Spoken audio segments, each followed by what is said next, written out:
Assalamualaikum warahmatullahi wabarakatuh. Waalaikumsalam warahmatullahi wabarakatuh. Materi pada malam ini kita akan belajar terkait konten digital. Sebelumnya saya absen dulu. Ada yang hadir? Hadir semua? Jadi saya hadirkan semuanya ya.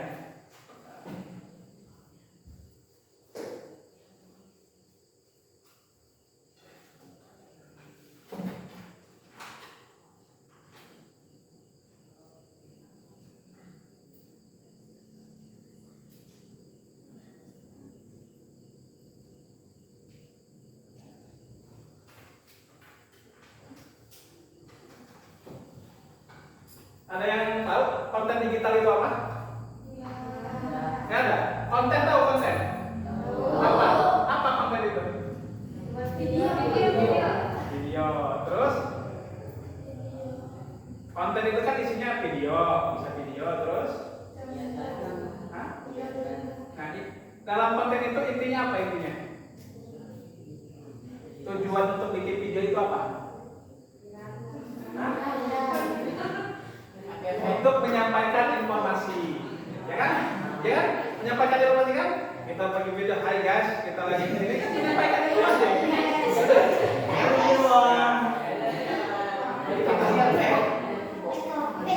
Jadi pada malam ini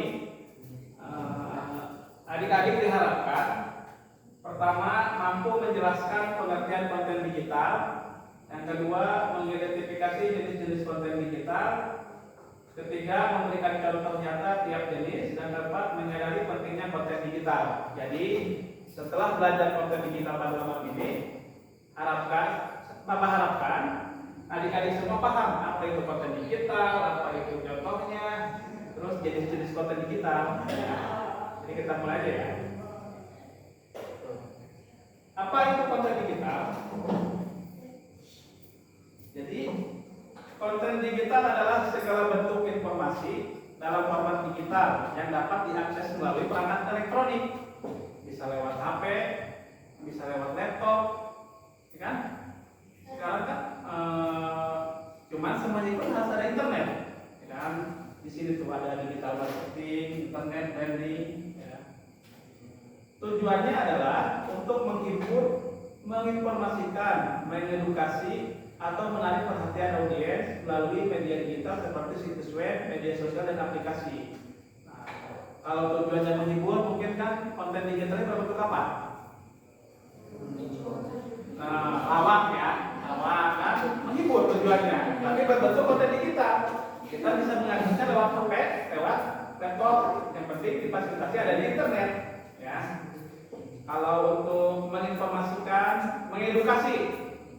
Mengedukasikan berarti konten digitalnya yang teredukasi, yang pendidikan kan, terkait pendidikan itu konten digitalnya.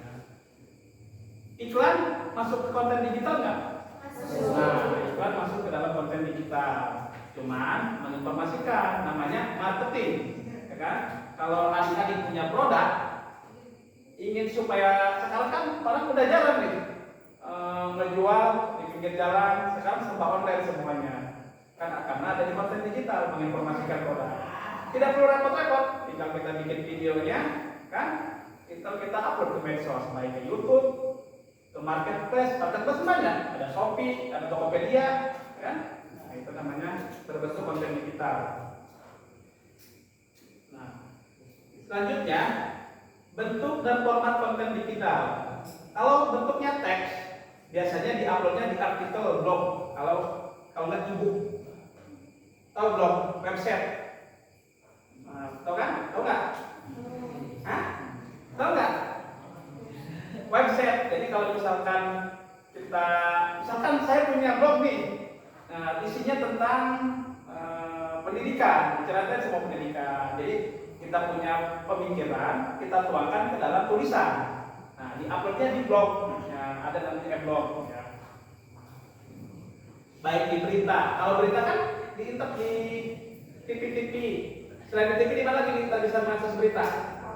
Koran. Kalau zaman dulu koran di radio, benar. Jadi kan Sekarang koran itu orang udah jarang beli, karena koran kita bisa akses di HP, kan? Nah, itu karena dunia digital sudah maju sekarang kan, nggak perlu kita beli koran. Sekarang yang jual koran udah jarang, dulu lampu merah banyak, sekarang udah nggak ada, karena sudah digital sekarang semuanya. Kelebihannya, konten digital berbentuk teks ini mudah dibuat, cuman kekurangannya bisa membosankan. Jajal atau baca buku, bosan nggak? Coba bosan nggak? Bosan? Paling lama kuat berapa menit baca buku? 10 menit. Tapi kalau nonton TikTok itu berapa menit? Sehari yang membosankan. Coba hidup. Gila kalau. Terus konten digital yang kedua itu adalah berbentuk gambar. Bisa foto, bisa poster digital. Ya, apa? Bisa poster digital. Kelebihannya menarik perhatian. Kekurangannya informasi terbatas. Kenapa terbatas? Poster kan hanya ukuran kadang kali A4, ada yang A3 yang besar. Informasinya terbatas. Nggak bisa kita tuangkan semua informasi yang ada ke dalam bentuk poster, gitu kan? Kayak tuh masuk ke sini kan dapat lembaran nih informasi tentang pondok ini kan? Nah, kan itu namanya sama aja poster bentuknya, gitu kan? Intinya pengumuman kan terkait ini, terkait pondok. Terus yang selanjutnya audio. Audio itu ada podcast, ada musik, ada audiobook. Kelebihannya bisa didengar sambil beraktivitas, ya? Kekurangannya sulit dipahami tanpa teks. Kadang kalau beraktivitas ada yang kelewat, nggak kedengeran, ya kan? Sambil masak kita bisa pakai headset, nggak dengerin berita. Cuman sulit dipahami nantinya. Kelebihannya ya bisa didengar sambil beraktivitas. Selanjutnya video. Berarti ada vlog. Tahu vlog? Tahu. Pernah vlog? Punya akun YouTube? Punya. Siapa yang punya akun YouTube? Nah, siapa lagi? Ini. Tuh. Itu ya kalau kita tekunin itu bisa menghasilkan uang, kan? Nanti kalau emang vlog kita menarik dan banyak yang nonton, itu kan menghasilkan uang dari YouTube, kan? Tidak penting seberapa subscribe kita, yang penting yang nontonnya. Mau yang subscribe 1 juta, tapi yang nontonnya cuma 3, nggak bakal itu dapat duit. Yang penting yang nontonnya. Orang itu kan berarti kita harus bikin vlognya harus menarik. Bagaimana caranya orang-orang itu agar melihat video yang ada di video kita di YouTube sampai beres. Kalau ada kan, kalau kita pesan cepetin. Kadang baru sampai setengah, udah bisa menarik. Yang dapat monetasi itu dapat uang itu dibayar sama YouTube. Kalau kita tetap videonya sampai beres. Nah, terus kalau ada iklan nggak dilewati, itu dia cepat dapat ini bayaran dari Facebook, dari YouTube-nya. Nah, kelebihannya menarik dan informatif. Menarik kan? Kayak beberapa artis kan subscribe-nya sampai puluhan juta, gitu kan? Yang nontonnya aja jutaan, kan? Karena menarik. Dan alatnya juga nggak yang murah-murah, yang mahal-mahal mereka kan. Kekurangannya, nah itu produksi lebih sulit. Kalau kita bikin tulisan, yang terlibat cuma kita doang. Ketika kita bikin vlog, harus ada kameramen, harus ada tim editor, pasti kita melibatkan banyak orang. Sampai sini paham ya? Konten digital itu bentuknya kan? Nah, kalau nanti ada yang kurang paham, langsung tanyain aja, biar nggak lewat banyak. Selanjutnya, konten digital itu ada yang berbentuk infografis, berupa grafik data. Tahu grafik? Hah? Nggak tahu grafik? Nih, jadi kalau grafik ini contohnya gini. Kita pengen tahu tingkat lulusan di sekolah orang. Misalkan tahun 2024 lulusannya grafiknya segini. Nanti bar grafik. Ada yang pakai bar? Nih, kita lihat grafik ya.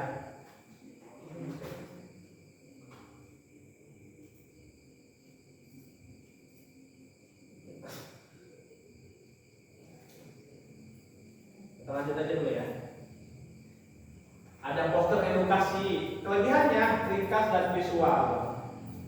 Kekurangannya perlu tetap keterampilan desain menurut saya pembaca juga harus paham cara bacanya. Kalau bentuknya dia udah grafik. Kalau kita nggak paham susah kita membacanya. Kan grafik.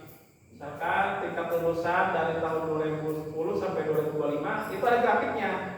Nanti misalkan dia menaik atau menurun. Kan grafiknya gitu kan, ada yang gitu. Kayak ini, kayak kalau orang lagi cek jantung lagi sekarang kan udah kayak gini. Nah, itu grafik. Bentuk grafik itu kayak gitu, naik turun. Tergantung apa? Tergantung kondisi kan, gimana naik apa turun. Kalau diklasifikasikan, ya bentuknya kayak gini.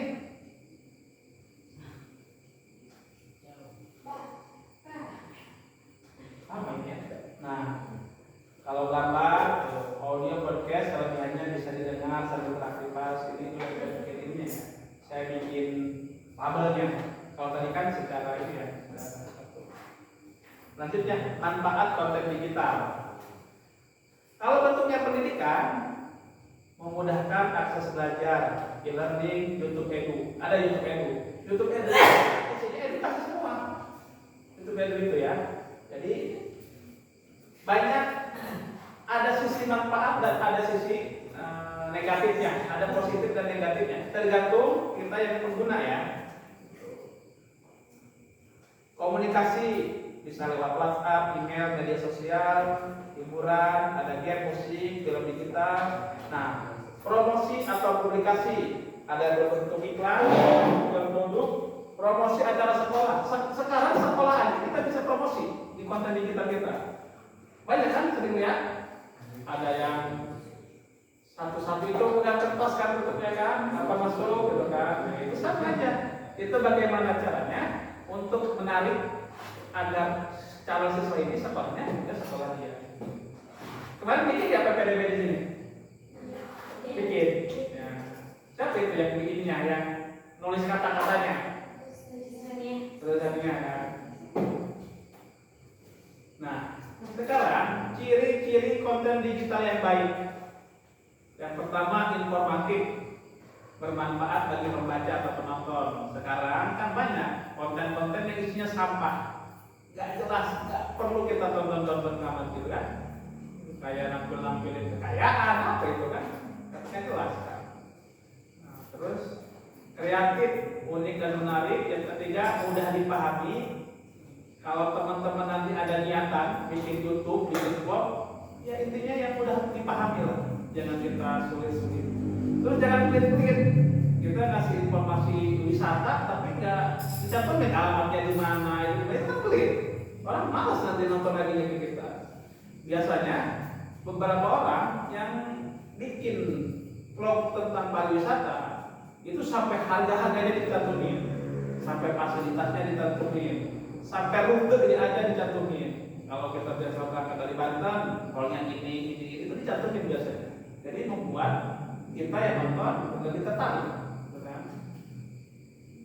Yang keempat, disajikan dengan etika, tidak menyinggung sara, tidak hoak atau bukan dibacanya hoak. Sekarang kita bikin kelompok, ya. Sekarang kita bikin kelompok, bikin 3-3 aja ya. Jadi semuanya satu kelompok nih. 1, 2, 3. Sekarang nanti setelah bikin kelompok melingkar. Kelompok 1 di sini, ini kelompok 1 3 orang, kelompok 2, kelompok 3, kelompok 4, kelompok 5. 1 di sini melingkarnya, kelompok 2 di sana, 3, 4, 5 di sana. Sekarang langsung aja.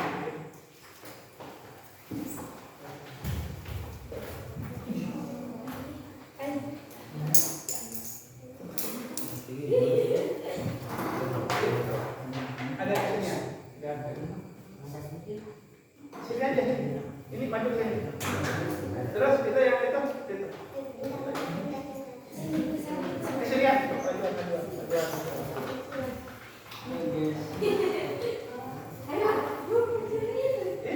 Ini 3-3.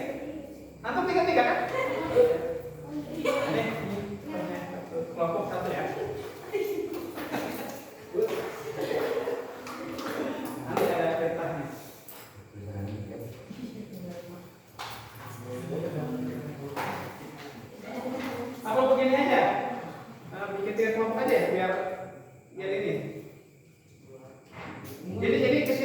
Jadi agak besaran kelompoknya. Nah, biar diskusinya lebih terbuka. Ini di sini. Nah, yang sisanya, yang 2 ke sini, yang 1 ke sini. Ya. Kelompoknya. Yang mana ke sini 2 orang? Nah. Gak apa-apa 2 orang aja. Sampai. Udah ada kan?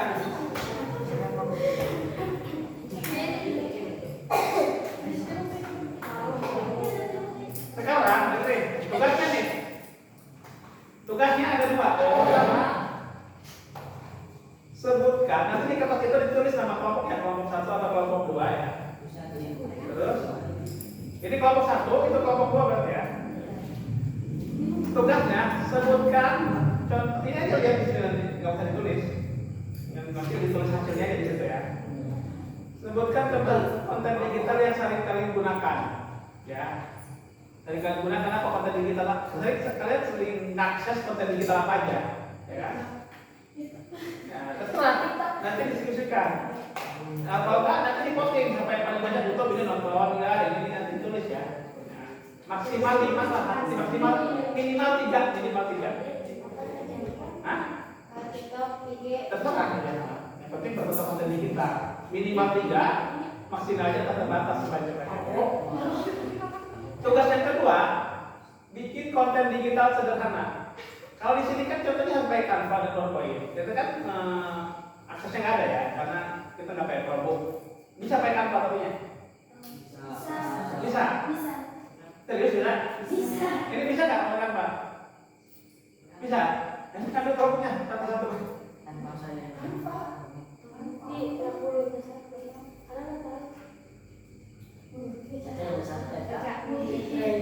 Iya, bikin ambil nonton Chromebooknya satu-satu. Satu nggak satu kelompok satu. Jadi 2. Nah, gimana Chromebooknya?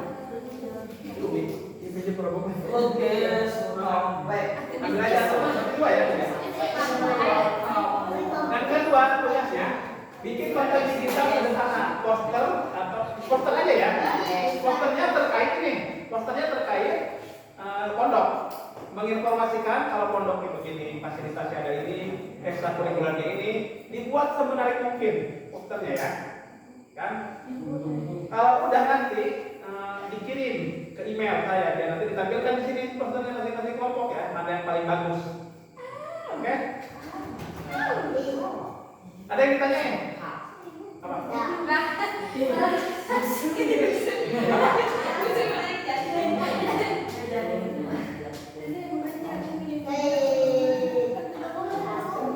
Oh guys, kita dari pondok. Video. Kalau tanpa kan pakai ini, pakai aku masih ada ya.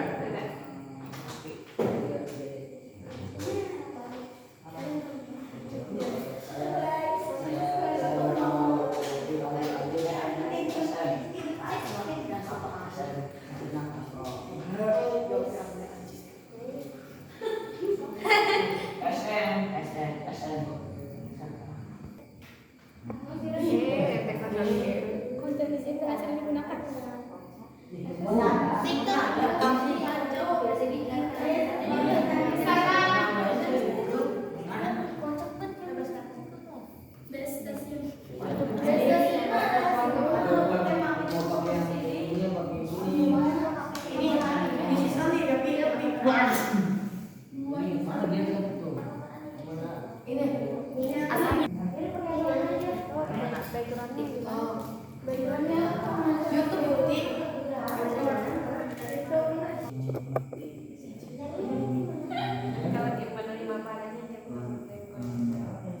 Ini aku programnya fasilitasnya kira nama-namanya.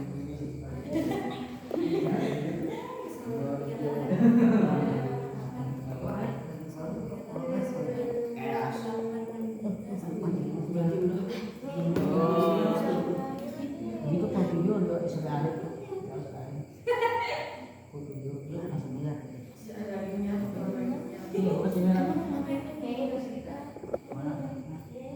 Apa ini?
buat tugasnya.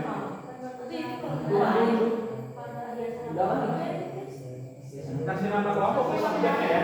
Jadi kita isi saja dulu kan. Kasih kelompok berapa? Kelompok 1.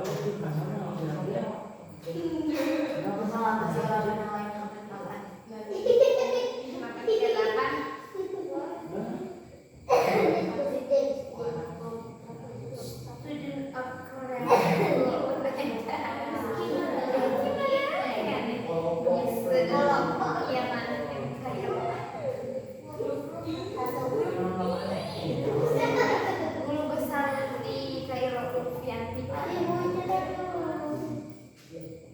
penerjemah bahasa Arab.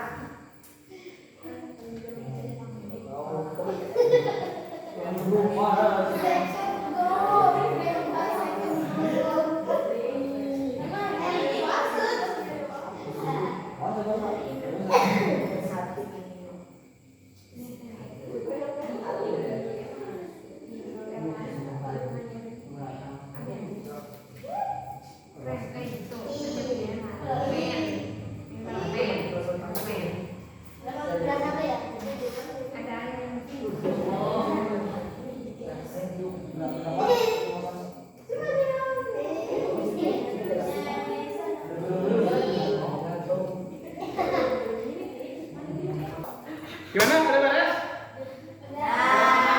Kelompok 1 dulu sudah di ini sudah dipanggilin. Mana 3 orang maju? Kelompok 1.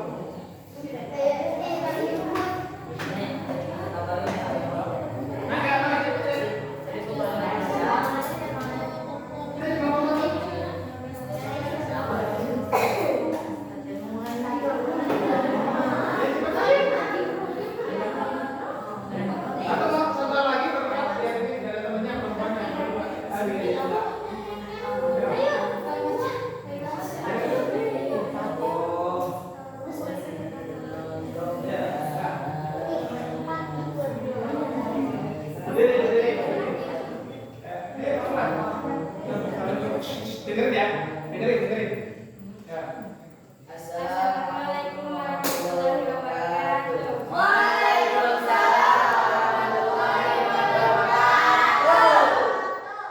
Kami dari kelompok 1 akan mempresentasikan hasil diskusi.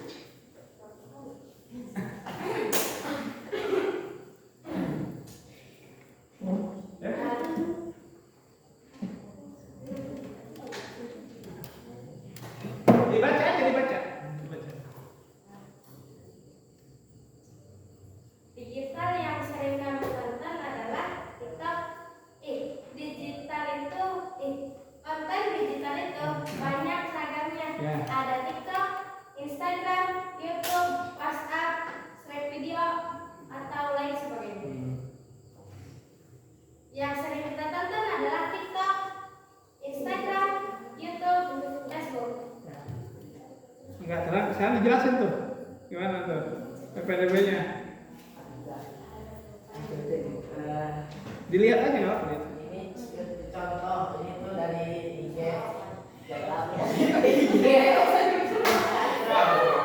Ini gini, ini bentuknya poster gitu kan. Jadi ini poster yang kami buat gitu. Dalam rangka penerimaan siswa baru, santri baru gitu. Halo Bapak-bapak, Ibu-ibu. Jadi ini poster dari Pondok Pesantren Darul Azkia buatan kami. Ya. Mana? Terus? Di pondok biar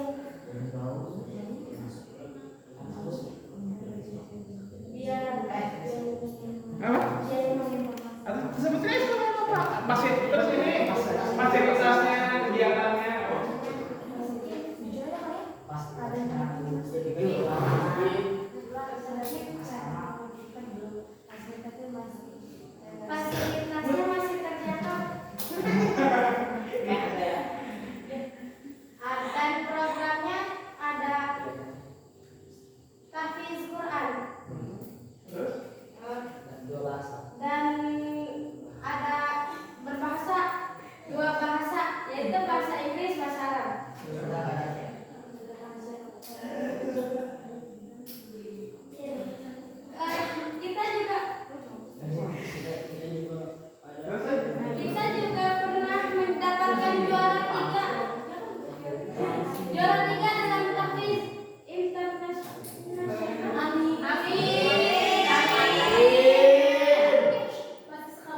Udah, ada lagi? Fasilitas yang dimilikinya enggak. Tuh, fasilitas yang dimiliki oleh pondok, ruang kelas, misalkan asrama, gitu kan?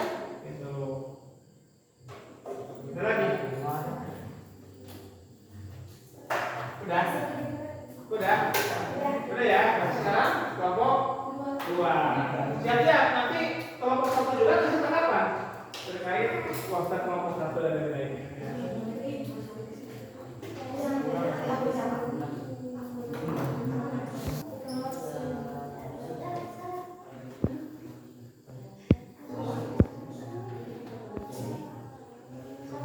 Baik, assalamualaikum warahmatullahi wabarakatuh.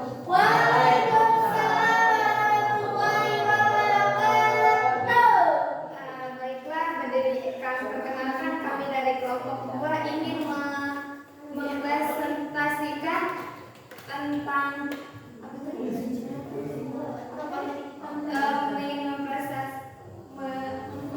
mempresentasikan tentang konten digital dan pondok pesantren Mazharul Azkia.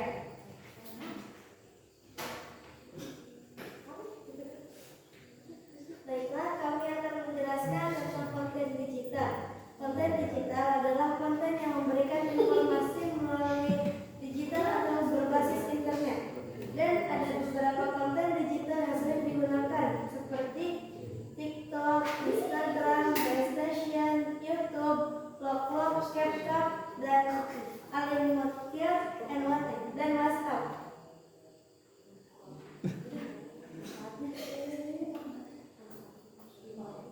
TikTok bermanfaat untuk menonton konten viral, lalu Instagram untuk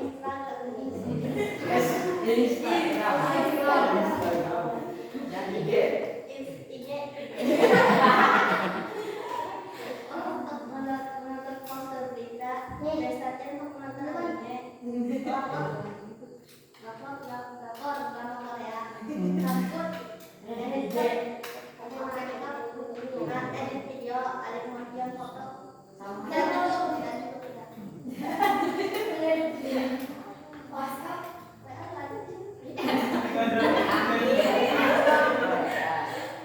WA berfungsi untuk komunikasi seperti komunikasi jarak jauh.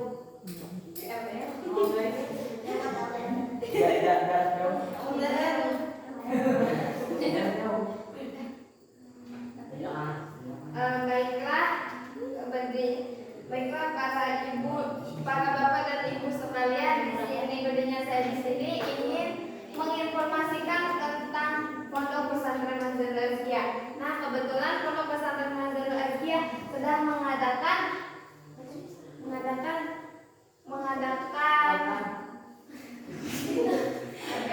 penerimaan santri baru 2 tahun 2025-2026. Nah, di pondok pesantren Mazharul Azkia terdapat fasilitas, terdapat berbagai macam, yaitu ada program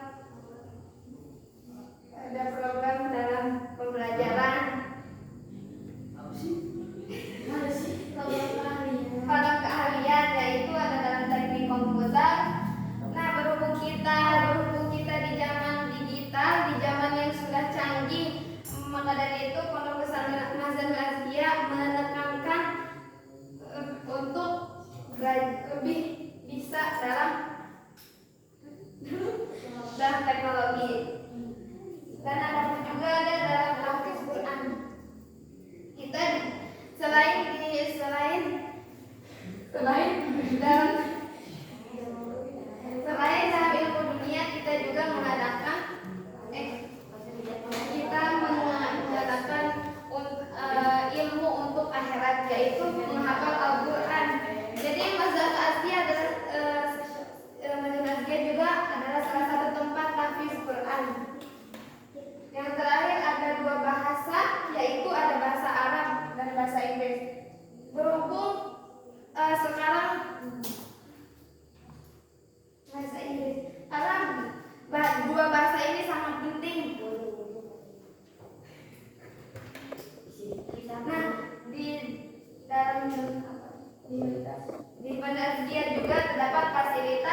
bagi kita semua.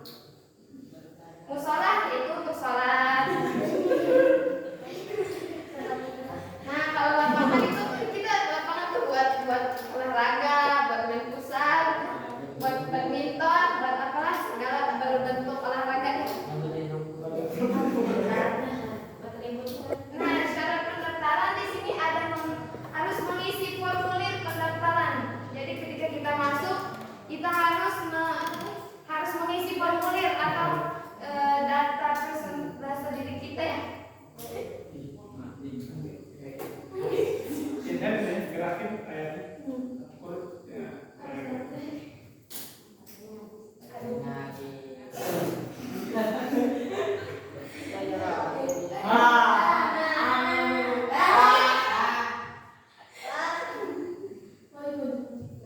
Selanjutnya ada fotokopi ijazah terakhir.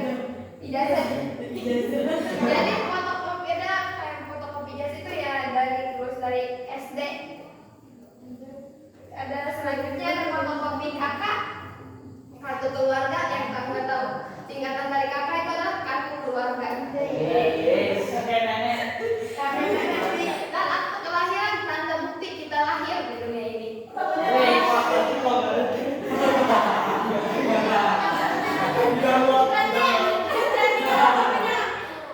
Berarti kalau nggak punya akte kelahiran itu berarti nggak dianggap dia lahir di dunia ini. Dan terakhir itu ada foto berwarna merah, jangan salah, berwarna biru. Ada foto pas berwarna ukuran 3x4 dua lebar. Nah, jadi ketika kita ingin masuk itu kita juga harus ada foto yaitu rekennya berwarna merah, jangan berwarna biru. Nah, jadwal pendaftarannya itu ada gelombang 1. Nah, gelombang 1 itu dimulai dari tanggal 15 sampai 30 September 2025. Kalau gelombang 2 itu dimulai dari tanggal 5 dari tanggal 5 sampai 20 Oktober 2025. Nah, mungkin cukup sekian yang kita dapat sampaikan mengenai Pondok Pesantren Mahdarul Azkia. Semoga Bapak Ibu sekalian bisa tetap memasukkan anak-anaknya ke dalam Pondok Pesantren Mahdarul Azkia. Insya Allah di Pondok Pesantren Mahdarul Azkia akan terlindungi dan aman sentosa.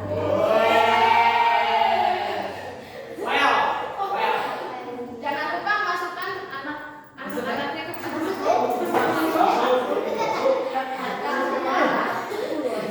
atau mendaftar ke Pondok Pesantren Mahdarul Azkia.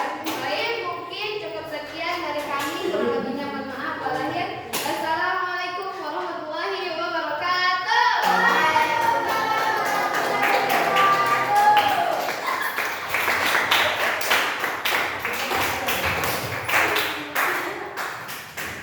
Sekarang dari kelompok 1 ada pengalamannya nggak?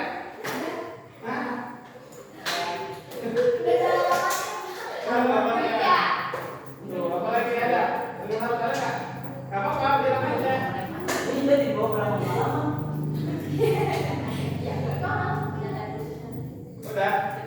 Udah ada. Pas. Jadi teman-teman ini udah melaksanakan salah satu pembuatan konten digital berupa teks ya, atau infografis itu tadi kan ya. Jadi bentuknya poster, cuman tadi kan udah dijelasin ada kekurangannya dan ada kelemahannya. Kalau bikin vlog kan kelemahannya apa? Nah, perlu melibatkan orang banyak. Kalau gambar kan, kalau poster kan kekurangannya ya gitu, informasi terbatas. Mau masukin alamat aja nggak bisa kan? Terus foto-foto aja kan nggak input semua kan, foto-foto kan. Sampai sini ada yang mau ditanya nggak sebelum kita akhiri? Udah. Terima kasih. kasih kepada adik-adik semua yang sudah berpartisipasi dari awal sampai akhir. Alhamdulillah antusias semuanya. Akhirul kalam, saya yang penting sebentar paham ya tentang konsep digital, karena nanti kita ke depan ada pertemuan lagi ya. Yaudah. Kita tutup saja pertemuan pada malam ini dengan bersama-sama membacakan hamdalah.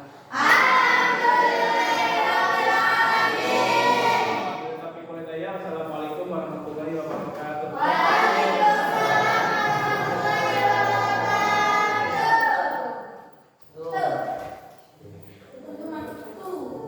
Tuh.